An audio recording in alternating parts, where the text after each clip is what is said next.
We are at a crossroads. But let's back up. So the House gets out of session. They have not voted on a bill before the recess as Obama wanted. The health care deform, not reform. Don't think it's reform, it's deform. So they go back to host their town halls as they usually do every year. What they had hoped for was a simple talk, simple questions, which they could spin out of if they were too hard, or they could simply not answer the question. They haven't read the bill. It's 1,000-some-odd pages long, and they are still discussing as to what the contents of the bill are. They don't even understand the concepts behind it. Instead, what they had hoped for, instead of that, they get angry crowds who are protesting a bill that they support. Now, some of these representatives had yelled back at the people, calling them many different names, which I'm not going to mention on here because it's not worth mentioning their filth that they are trying to spread around. Some have put their heads down in shame in their own town halls, and they cover their head with their hands. And some deny the protesters the actual access to town halls, which we might get into a little later. The congressmen got what they wanted. They wanted feedback. It's obvious. We don't want this bill. You work for us. Well, then Obama gets word of this. He meets with many politicians, senators, before they go on their recess here soon. And he advises them to do a few things. We don't know many of those yet. Not too many of those secrets from those closed meetings have gotten out. But he meets with politicians and he advises the unions to organize and to attend these meetings to combat the dissenting voice. Now, when I say combat, I really mean fight. Well, it really did happen in St. Louis that a protester was jumped by 6 Service Employees International union members, the SEIU. They injured this man. He was hospitalized. And the 6 were arrested. Now, I'm going to be fair. Unlike PMSNBC, Keith Olbermann and their Olbermann Knights, and whatever that Lesbo Meadows says. But this has not happened every single town hall meeting where there have been 2 major opposing voices present. Rush and Hannity, I love what they have to say sometimes, but I will disagree with them on this. They would have you think that this is happening all over, just as the Olbermann Knights would have you think that there is violence going on the side of the protesters all over, that this is all angry, that this is all disruptive. I'm going to be fair and say that all in all, both sides are opposing each other peacefully, heatedly, and very angrily, but peacefully, as in there is no violence, there is no fist fightings. Also, congressmen have been denying protesters the right, which they do have, to attend a public meeting. This is really interesting. While they deny them at the front door access to the building, they've been conveniently allowing who they want to come in slowly through a side door or the back doors. Well, the protesters kind of check this out and figure it out, and it is conveniently observed that the occupancy level limit has been reached, and that according to fire codes, they can no longer allow anyone else in. First of all, I believe it's probably a strategy by the Dems and by these pro-health care deformists to go ahead and put these town halls, which they expect should draw thousands, and they only put it in a place that can hold a few hundred, just so they can get only the people they want in there.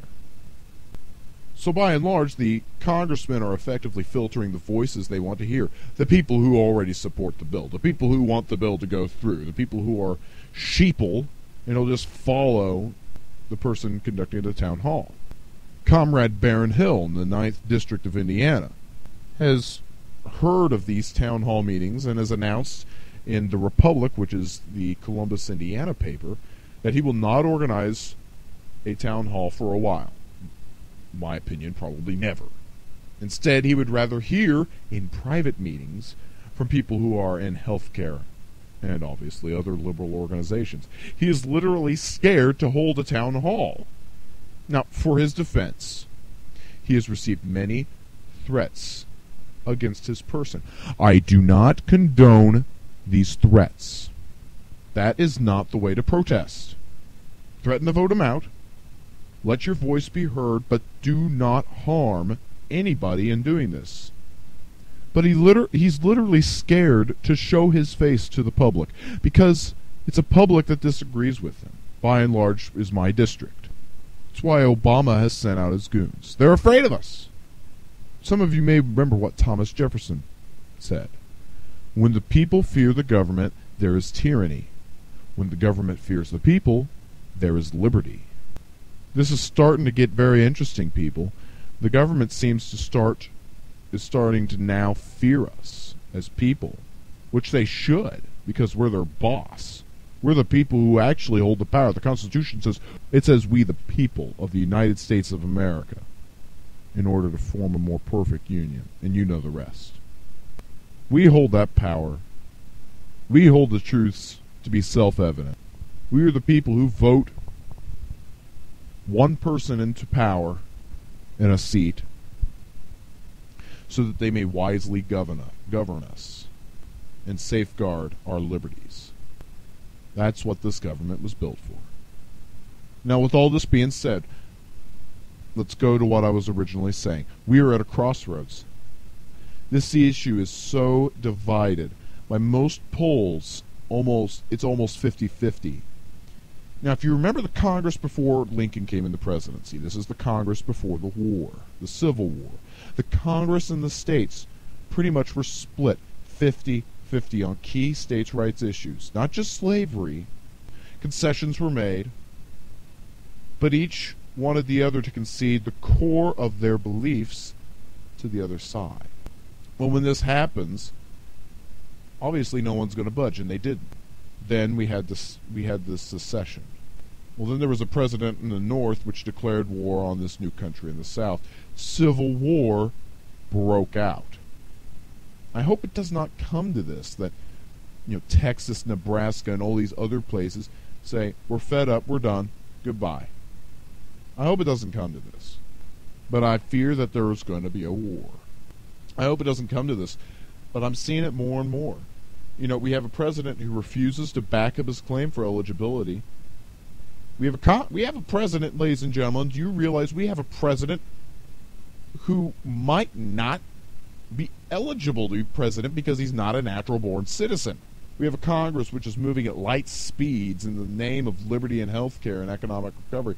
It's almost like FDR's time, really. In FDR time, they moved so much through the Congress in so short a time, they ended up screwing America up. We have Social Security, Medicare, which was a good quick fix. A good quick fix once they started getting people working. How'd they do that? They had the war. We'll talk about that.